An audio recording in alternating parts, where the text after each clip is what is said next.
The Jacob Gitlin Library in Cape Town means different things to different people. For some, it's simply a place to borrow interesting books, magazines, newspapers, DVDs, and even CDs. And you still get those. For scholars and students, it's a valuable resource and research center due to their archival material and reference books. The Jacob Gitlin Library has been here for about 57 years. It wasn't always in this building. It was, first of all, on the foreshore. Then it moved to Lewin Street. And then about 20 years ago, they came to be part of this wonderful Gardens Community Center with the Holocaust Center and the Jewish Museum and the Garden Synagogue.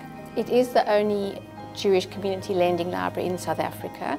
There are the university libraries which have Jewish sections of Jewish interest and history and Jewish civilization, but this is a lending library for the whole community, not just Jewish people, but Jewish people and non-Jewish borrowers. So we open the library to everyone, which I think is also quite unique. There was always a need for a library, not just for research, but a lending library where people could come and do research and take out books. But I do know that this was a dream that Jacob Gitlin had, and that's why it's called the Jacob Gitlin Library. He was a very strong Zionist, and he believed that there should be a library.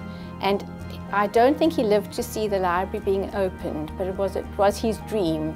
Every day here is different.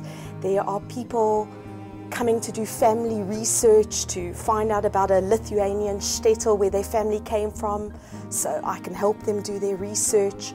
I'm also in charge of the children's library which we have, so I need to source books, and we're very particular about the books that we put into our children's library. For example, I like to focus on getting books that are, yes, Jewish festivals, but also values. The children's library is a new addition. It was something that I really had in mind when I started here, because the children's books were just on a bookshelf in the front.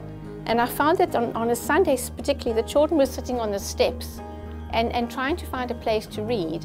And we were almost tripping over them. And we had a separate room which was just utilized for DVDs. And I thought, no, let's bring out the DVDs into the center of the library and let's create a room for children where they can be comfortable and sit on beanbags and read, where grandparents can read to them, where parents can sit and read. And so this materialized, this Jacob Gitlin Children's Library came into being, and it's been very successful. We have schools that come on outings. We have different grades. They bring them on outings like for book week. We have then we often get the younger students that come. We give them a little tour of the library and we run a program for them. We read books, obviously suitable to each age group, and we get them excited about books and libraries. We also visit some of the schools, and then often it's to coincide with a Jewish holiday. And we'll bring a book to tie in with the holiday, and we'll talk to the kids, talk to them about caring for books and reading, and then we'll read them a great story as well. And actually what's starting to happen now, because we have a children's library, is that through the children we're reaching towards bringing in their parents and their grandparents. And so it's become a really Jewish communal lending library.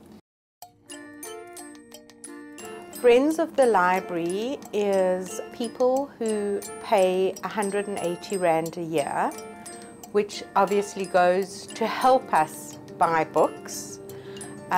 We have, I think, almost 300 friends of the library, and what happens with that is in January, February, March, everybody pays their fees. During the year we get people who would like to join and become a friend of the library, and they don't pay for reservations. You find every book which has Jewish interest, so it's a Jewish thread through everything. So that the author would be Jewish, the content would be Jewish, the subject is of Jewish interest. There's an enormous section dealing with the Holocaust. There is a wonderful reference section. And of course there's a section just for recreational reading, where you'll find your very popular authors that our borrowers just come simply just to take out and switch off and enjoy a good read.